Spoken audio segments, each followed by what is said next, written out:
move into the weekend, there's really no way to stare at the card and the placement of the card and not understand that bantamweight is on display. Now, I don't know that there's a lot of times over history when you would want to put bantamweight on display. Guys, bantamweight is deep right now. Are you guys recognizing this? Not only talent-wise, Ariel's favorite fighter, Corey Sandhagen.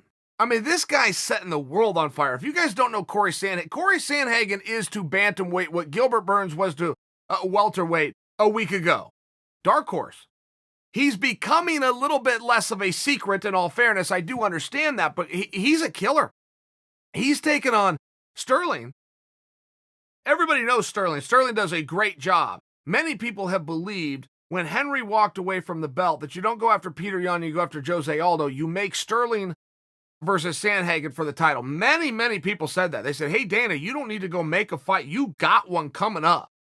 Now, if you think that Yan is a good argument, okay, great, just put Yan against the winner. Now, that doesn't mean that that was the way you solved the problem. I offer that for you, that people were suggesting it as a respect to Sandhagen's accomplishments and skills, and also to the hard work and success that Sterling has put in. If they did that, I wouldn't have a big problem with it.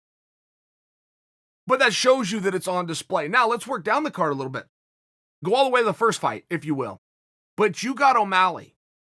And O'Malley is just fun. I mean, the Sugar Show was a very real thing. Hey, guys, welcome to the show. It's a very real thing. He puts on a performance. He's got some very wild techniques. Frankly, nobody's been all that close to him. Now, he's going to have to break a sweat this weekend. He's taking on a former title challenger in Weiland. I mean, that's a hard fight. Will it be hard for Sean? Well, we're going to have to find out. But I will tell you, Weiland is nobody's fool. That's not a night off for anybody. But again, bantamweight is on display.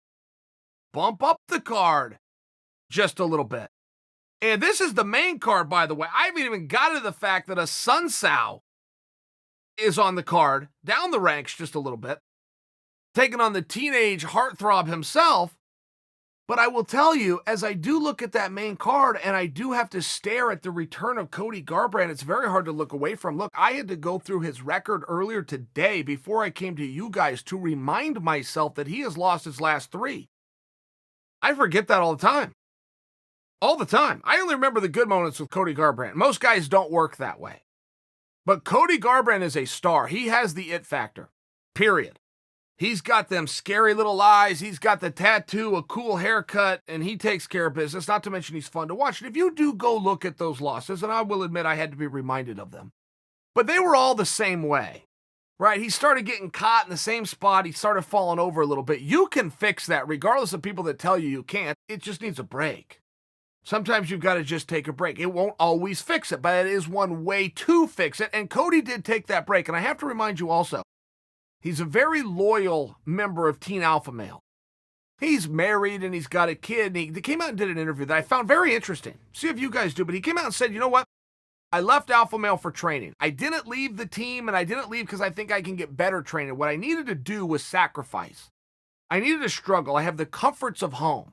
I love being home. I love being with my family. So what I did just to add to the sacrifice is I went out to the other side of the country, started training in Florida with Henry Hoof. Now, Henry Hoof does appear to have answers. He does appear to be the one guy that can bring somebody in and give them the right answer. So, okay, good to that. But I also liked what Cody was saying, which was essentially, I'm not throwing the baby out with the bathwater.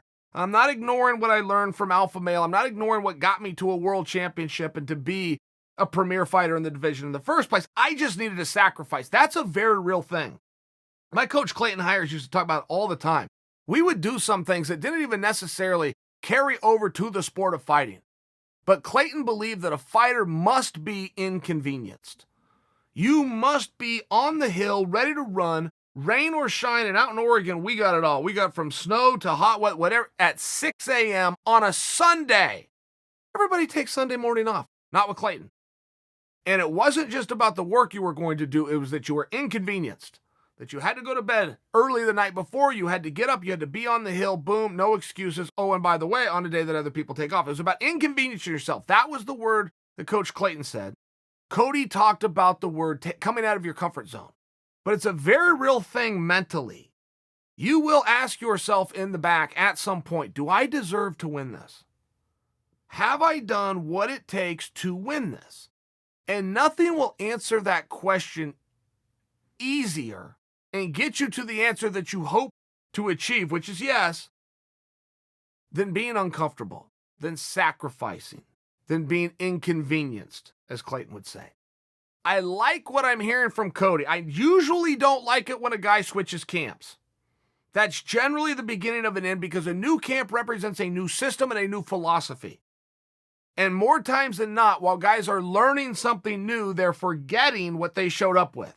If you're not refining and drilling your bread and butter skills on a daily basis, you will lose them. Absolutely. It is not like riding a bike where you never forget. No, forget that. You must do it all the time. And when somebody goes into a new system, they will generally forget what got them there in the first place. And you got to dance with the one that brought you. So I really did think when Cody was talking about why he went there, what he was picking up, but he still does recognize alpha male's great and alpha male got him. I thought it kind of seemed like the perfect balance.